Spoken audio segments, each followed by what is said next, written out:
Welcome back to the next module. In this module, we're going to talk about brand. What is a brand and why is it important that you actually think of your business as a brand and not just selling products? That's because Amazon has made a huge shift in the last several years to really emphasizing branded items and wanting brands on Amazon. Just think about this. If you're on TikTok and you're running, you see a video of something on TikTok and someone sees it and they're like, oh, I don't want to go in the TikTok shop and buy it. I want to go to Amazon and buy it. TikTok doesn't like you putting a link to Amazon. And maybe you're like, in the TikTok shop, I got to enter my credit card, or I don't know who's going to ship this, but I trust Amazon.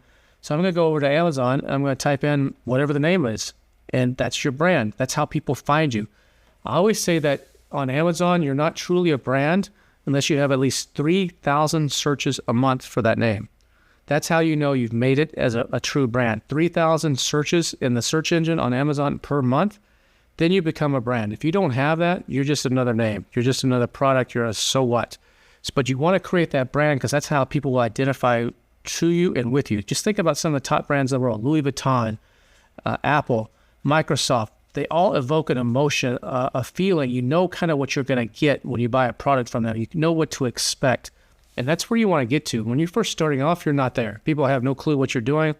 But over time, you'll do that. Like for me in this business, I have a brand called the $1 Billion Sellers. So when I first started, it's a high-level brand for a high-level successful Amazon sellers. At my events, the median seller is doing about $14 million a year.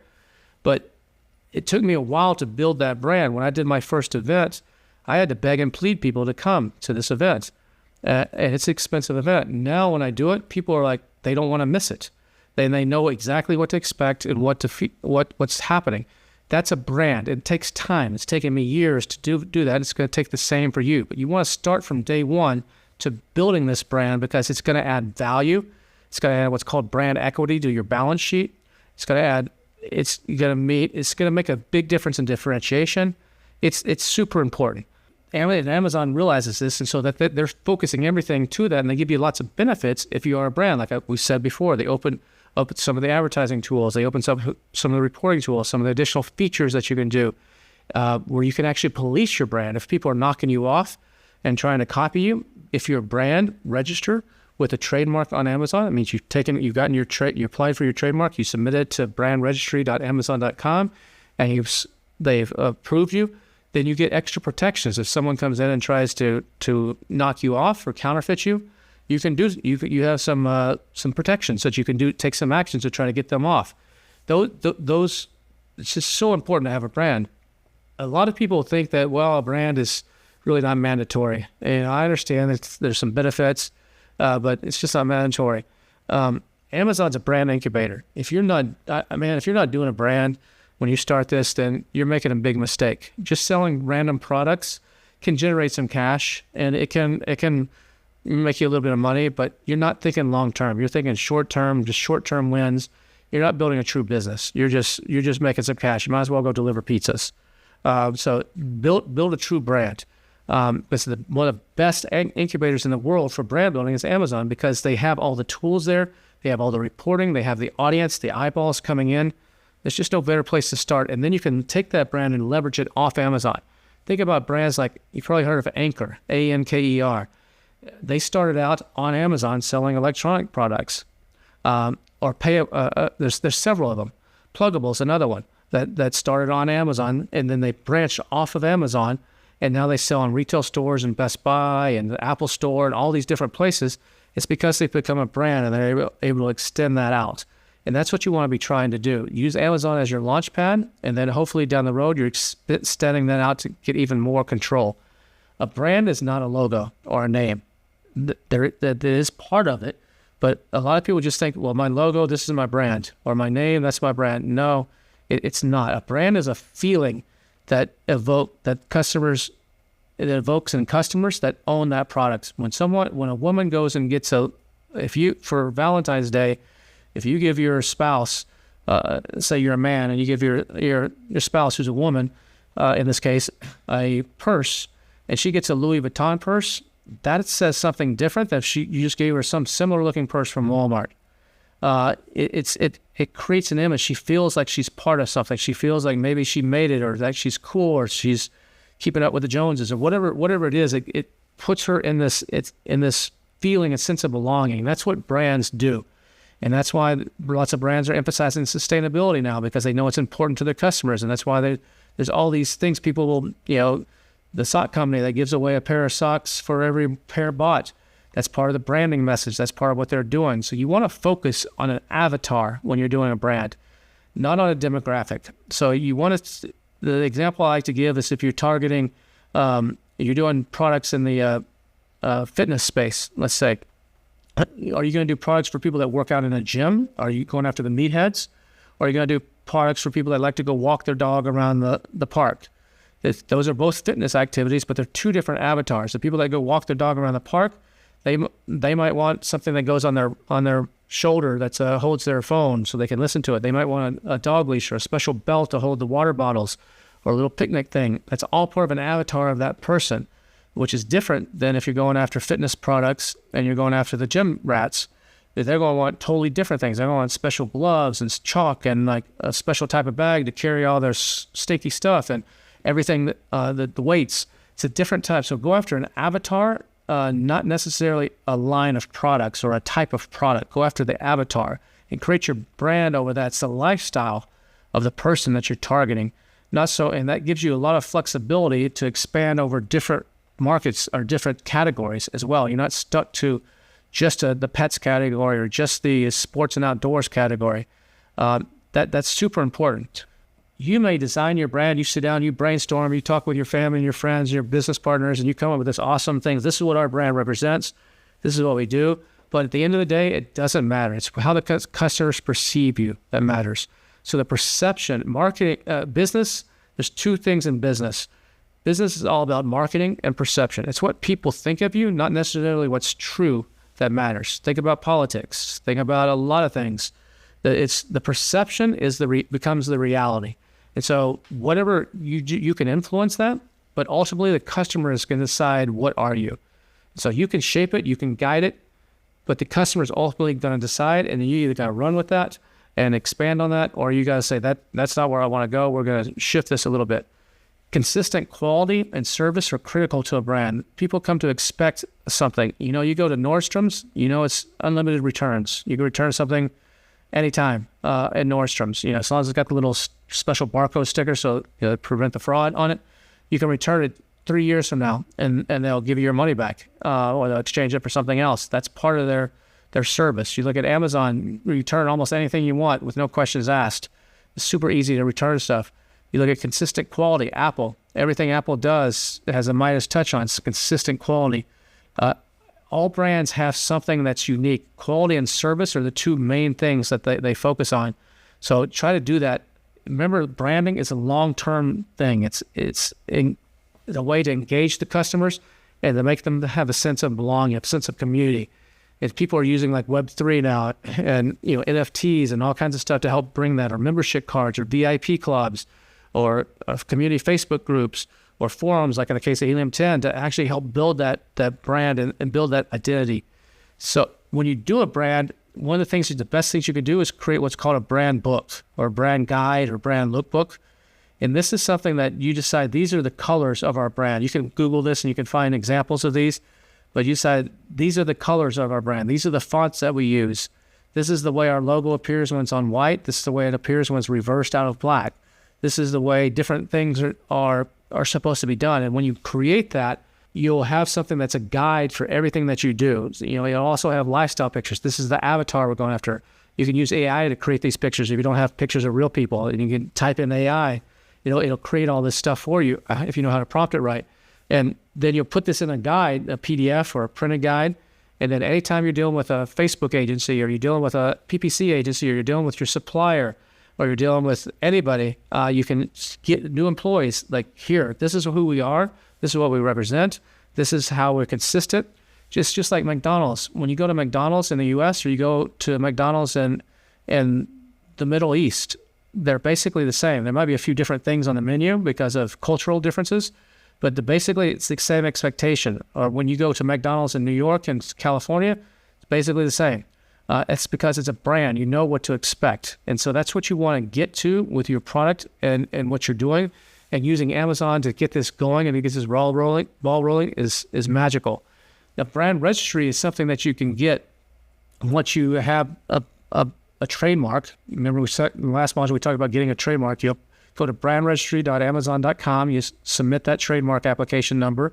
They will check everything. They'll usually in a few days they'll say, okay, you're brand registered. Then they open up all these additional benefits. And I've said this like several times already. It's how important it is, because it gives you so much more authority on Amazon. So it gives you so much more benefits. You're basically operating with one hand tied behind your back if you don't have brand registry on Amazon. You get access to some of the influencer programs, tons of stuff. You get one of the couple of big things that you get access to are the tools like Brand Analytics. Brand Analytics will show you on Amazon. I mean, there's tools like Helium 10 that are awesome for showing you, like, here's what's selling and following keywords. But sometimes if you go straight to the horse's mouth, you can get additional information or see it in a different way. And Brand Analytics is one of those tools within Amazon. It'll show you, here's the 3 top most converting products on this keyword. Here's how much of the share they have. So, you know, all this cool analytics stuff, and you can figure out how you're doing compared to your competition versus where the opportunities are, if you're going to expand, or where you're missing out on. There's also something called Product Opportunity Explorer, which will show you this is how categories do, how individual products do. We're going to show you some demos of that later on in the course, so you can see some of that. But they're really, really cool tools that you can download. In most cases, a few of them you can't download. Most of them you can download or you can use through the API in Helium 10. They pull in some of that information. And without being brand registered, your Helium 10 account is not going to be able to pull that information in. You have to be brand registered to do that. So those are important things. Brands influence the perception of a product. When I put out a purse as Louis Vuitton, you have a perception immediately. This is going to be high quality, handcrafted purses. You know, Louis Vuitton never does discounts. You see, Apple never does discounts. Louis Vuitton you'll never see a sale on Louis Vuitton, period, ever. If something is damaged on Louis Vuitton, if it's got one thread that's messed up, the customer returns it or they catch it, it doesn't go on the floor as a discount. It goes into a special website where Louis Vuitton employees only can buy, and they can only buy up to $2,000 worth a year. They discount it heavily. But they keep it off the market. That's keeping that perception high of knowing what you're going to expect. You want to align your brand with the lifestyle of the customers you're going after. So if they're into sustainability, or they're into inclusion, or they're into diversity, or they're into whatever it is, align your brand with that. Or they're into, some political type of thoughts that's different than everybody else. Align that brand into that. Some of the best politicians out there in the U.S. and elsewhere, they become brands, and they know they push those buttons for those people and those lifestyles, and they harp on that and they trigger on that to actually get the results that they want. You can also consider, if you don't have a brand, another way is licensing and partnerships. So I've done this with Body Glove, the surfing company. We did a line of dog products with them where we did some life jackets and stuff. So we kind of leveraged off the back of their brand. There's a big show in Vegas in the U.S. called the Licensing Expo. It's usually in May, and you can go there and you can get licenses. So if you want to do Disney characters or something like that, are kind of hard to get. You got to be a pre-established brand. But if you want to do something like the U.S. Army, you're doing a tactical flashlight, and to differentiate your product on Amazon, instead of just being Joe's tactical flashlights, you want to be the U.S. Army tactical flashlight. You can go and get a license from the U.S. Army for your tactical flashlight. Pay them a 5 to 10% royalty on everything you sell, and they'll let you use their logo on the product, for example. They have to approve everything, but you can do licensing, and so you can piggyback on other built brands. Marquee Brands is the one that handles Body Glove, and they handle Martha Stewart and a bunch of others. There's companies that specialize in letting other people do brands. You go to the grocery store, and maybe like in Texas, we have a chain called Whataburger. In California, they have In-N-Out. We have them in Texas too now, because all the Californians moving there. But you'll go to the supermarket and you'll see Whataburger pancake mix or In-N-Out's ketchup. Those are licensing deals. Those are people that brand that becomes something. You look at Playboy, whether you like them or not. Playboy, used to be a magazine and a website and TV. Now it's a brand that licenses. People buy, they license their name because it's worth something to put on T-shirts, just to say the word Playboy, to put tattoos. But brand can be a major, major asset if done right. It can be worth a lot of money beyond just the products that you make. So you want to keep that in mind when you're developing your products, or if you want, you can leverage somebody else's brand. Now, another thing is reselling and counterfeiting. So if you're going to get into this and you're going to resell other people's products, that's okay. But you got to get approval on Amazon to actually be able to resell. If you want to sell certain hair products or certain big names on Amazon, you're going to have to get approval, usually from those brands. Like Body Glove, an example, you had to get approval from them to actually be able to sell on Amazon. They're called brand gated. You're not allowed to just throw them up. Other products, you can just throw them up. You can buy them wholesale and just throw them up. There's no restrictions. But the big brands, the ones that are protecting them, they protect themselves. Yeah. And there is a difference, though, between reselling and counterfeiting. So a lot of times you'll see in the Facebook groups and the forums, people saying, I got a counterfeiter, I got a hijacker. That's usually the word they use is hijacker. I have a hijacker that's on my listing. What's a hijacker? That's someone that's come in and you've created this product and they're selling either the exact same product or something similar. Now that could be a counterfeit person where they've taken your IP. It's only counterfeit if you own the IP on it. So if you own the IP, you've done the trademark and the patent, then it can be counterfeit. If they're knocking you off and doing the exact same thing, that's counterfeit. You can stop them. But oftentimes it's someone reselling. So if you're allowed to sell something that you bought and resell it. And so those are not illegal. So you'll see a lot of people bitching a lot of times that that's happening, and you can check and maybe there's only 2 or 3 units. But if they got thousands of units, then that's an issue where they're trying to knock you off. It could be counterfeiting. But if you don't have IP protection on it or you're not brand registered, there's nothing you can do, and they can leech off your back. So that's another reason that creating a true brand with a moat and a brand registry is super important. When you are brand registered on Amazon, they also give you a tool where you can search and you can see who's maybe using your name or using your images. You can upload an image. Like I had this problem with my AbWow, the ab roller that I told you about earlier. We created some really good lifestyle images with the models, cute model, working out. And we had people knocking us off. They would take our image, lift out our ab roller, Photoshop our ab roller out of it, put theirs in, and then put the listing up because we had really good models and good lighting and good pictures, and they put theirs in. Well, that was a violation of my copyright. So I could upload my picture into Amazon and say, find all the pictures that are similar to this. And it would go in using AI and tools. It would go and find the picture similar and show them to me. I'm like, holy cow, look at this. This company here is doing this. I just hit a little button, and Amazon sends them a message, says, hey, bud, you're violating the rules here. And in some cases, we'll kick them out. Other cases, they'll suspend them and make them talk to you and sort things out. But those are the kind of protections that you get when you're brand registered. It's super, super important for people that are infringing or that kind of thing. The other thing that brand registry really gets you is storefront creation. So storefront creations, like I said earlier, is kind of like a miniature website within Amazon for you. So you can show all your products. You can talk about your products. You can show extra videos, talk about the story of how you created your brand. It's a great little place for people to get extra confidence. You can drive traffic to it. A lot of influencers like to drive traffic to it. You can set these up to look pretty nice. You get some additional features and stuff on the setup on those. It can be really, really good. So another thing this allows you to do is to collect follows. So on Amazon, you're not really allowed to, they don't give you the customer information. So you don't know your full customer's address and phone number and email. They just give you partial information. And so it's hard for you to go back and you've got a new product coming out and you want to reach out to the 5,000 people that bought from you on Amazon before. How do you do that? It's basically impossible. But with Storefront, there's a little button there called follow.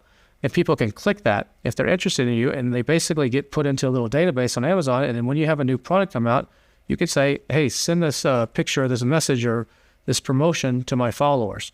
And they will do that. So it's a great extra benefit to actually leverage the platform. Now, outside of Amazon, you probably want to set up your own website as well. But I wouldn't put a lot of emphasis into this. You could use some templates or WordPress, or you can have someone on Fiverr do something, or you can use Shopify as a common one. But you want it just more for legitimacy, because there are people that will go to Amazon and will let me just Google and see if this company is real or not. Or there's people that might want to do business with you, or Amazon just wants to check sometimes when they have an issue on brand registry, they'll say, send us a link to your website so we can check the way the pictures or the copy is there to see if someone's really violating, infringing on you on Amazon. So you want to set up a basic website. Don't register your domain. You can use something like Cheap Domains or GoDaddy or something like that.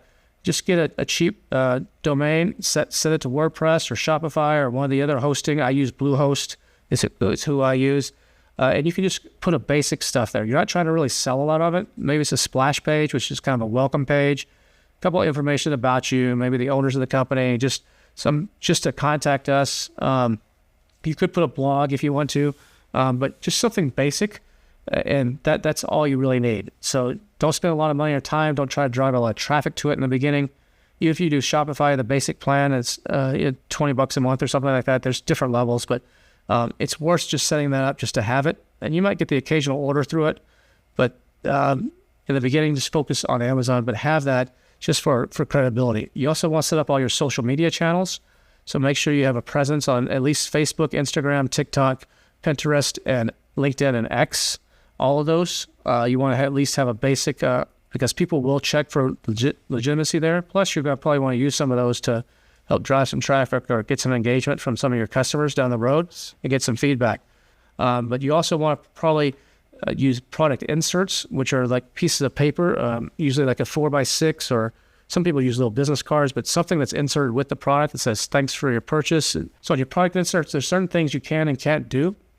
Some of those include, like, you cannot influence reviews. So you can't say, if you like our product, go leave me a 5-star review on Amazon, or I'll give you a 50% discount coupon if you go leave us a review. Amazon does not like you incentivizing reviews. They don't like you putting even 5 stars. If you don't say anything about going to Amazon, just putting 5 stars there, it looks like it's like Amazon. But what you can do is you can put QR codes to your social media.